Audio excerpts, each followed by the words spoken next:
হাল্কের গ্রামটা ছিল খুব শান্ত। সবাই মিলেমিশে থাকতো, কেউ কারো সাথে ঝগড়া করত না। হঠাৎ একদিন রাতে ভয়ানক কিছু ডাকাত আসলো হাল্কের গ্রামে। তখন তারা হাল্ক সহ বাকি সবাইদেরকে বন্দি করলো, দড়ি দিয়ে বাঁধিয়ে রাখলো। আমরা কি করবো? এই যে ভয়ঙ্কর রাত, হ্যাঁ, সবাই ভয়ে কাঁপছে, কেউ কিছু করতে পারছে না। এটা রাতের ভয়, আমরা অসহায়।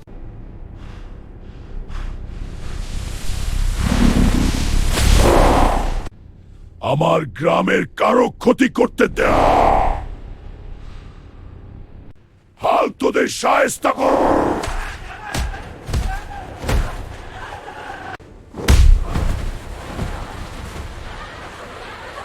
হ্যাঁ, তোমরা এখন মুক্ত। সেদিনের পর থেকে আর কোনো ডাকাত হাল্কের গ্রামে আসার সাহস করেনি। গ্রামটা আবার আগের মতো শান্ত হয়ে গেল দিনে। হঠাৎ একদিন ভয়ানক বৃষ্টি শুরু হলো। এ কেমন বৃষ্টি! সারাদিন সারা রাত এভাবেই টানা বৃষ্টি চলতে থাকলো। নদীর ভেতরে পাড়ে একদিন, 2 দিন, 3 দিন, এভাবে পুরো 5 দিন ধরে বৃষ্টি পড়ল। 5 দিনের শেষে যখন বৃষ্টি থামলো, তখন গ্রামটা আর আগের মতো ছিল না। সব ফসল নষ্ট হয়ে গেছে। এখন আমরা কিভাবে খাব? সব শেষ হয়ে গেল। সব শেষ হয়ে গেল। এই দৃশ্য দেখা ছাড়া হাল্কের আর কিছুই করার ছিল না। কিন্তু হাল্ক থেমে থাকেনি।